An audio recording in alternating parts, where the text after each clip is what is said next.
On March 17th, Hunter accidentally admits that it was his laptop from hell.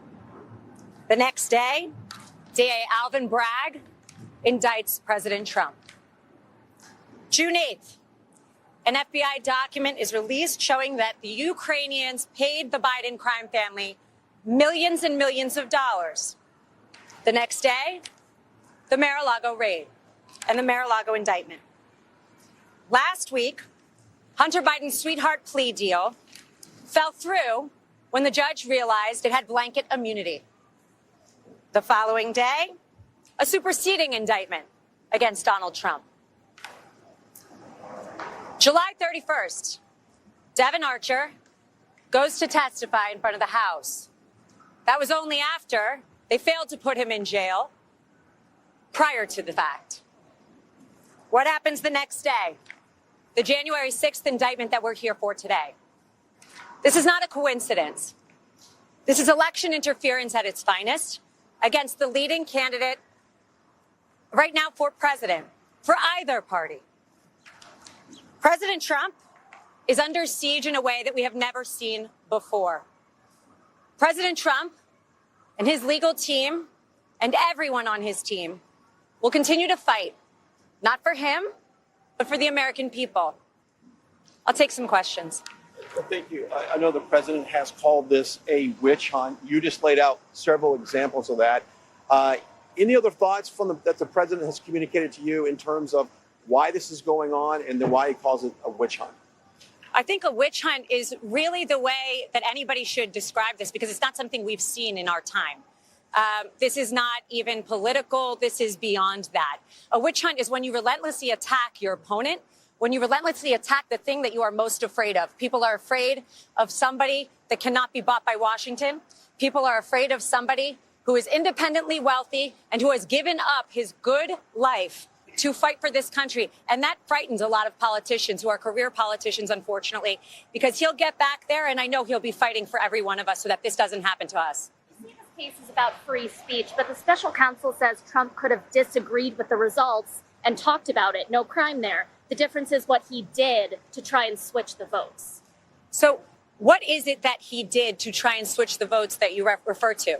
By bringing cases, by using the law in an appropriate manner, unlike what we're sitting here today seeing? This is not appropriate.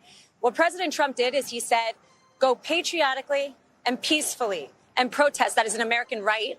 That is why we are America and we are not a third world country. Although I will say that today, I don't feel very much like we are in America. Yes. This case should go forward before or after the 2024 presidential election? I think that every court needs to look at this as a whole, right? It's not about the January 6th case. It's about the fact that in the matter of a couple months, we have seen them try and tie up, and me as an attorney, I've never seen this, tie up one individual who's running a campaign, running for office for president, so that he is in court, in depositions, and distracted, so that he won't properly run for 2024. And frankly, it's not going to work. Is the legal team going to argue that the election was stolen? I don't think that that's the argument that needs to be made. I think that anybody that believes that is misreading this. The truth is, as an American, there were questions that he had regarding the election integrity. We've seen documents come out. We've seen documentaries come out showing that there were issues with the election. And frankly, by bringing this, I don't think Jack Smith really thought it through. There only has to be proof that, number one, President Trump believed that this election was not completely honest.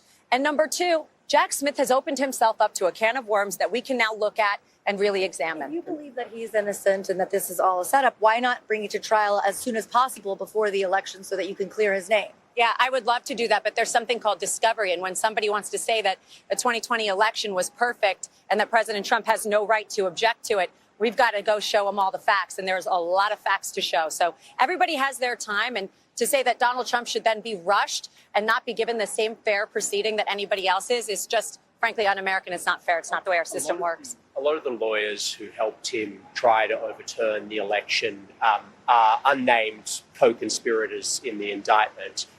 Jenna Ellis isn't. Why do you think that is? I'm not going to speak to co-conspirators or anybody else. I represent President Trump. Let's go one more. Lena, there are a number of, there's testimony and there's a number of aides that have said that the president was made aware that he lost the election and yet continued to argue that it was stolen from him. How do you reconcile those two things? Well, I think that everybody was made aware that he lost the election, but that doesn't mean that that was the only advice he was given.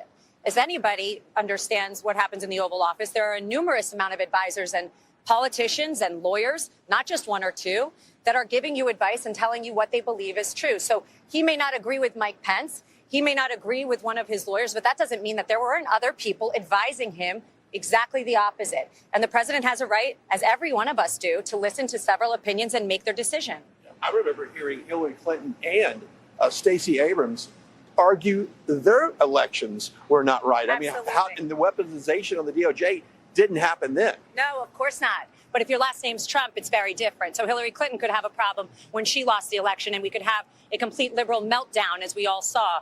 But when we have dignified disagreements, we take them to court. We say do things patriotically and peacefully. He's to blame for things that he did not himself do. And that's what we're seeing. Frankly, folks, this is not about that.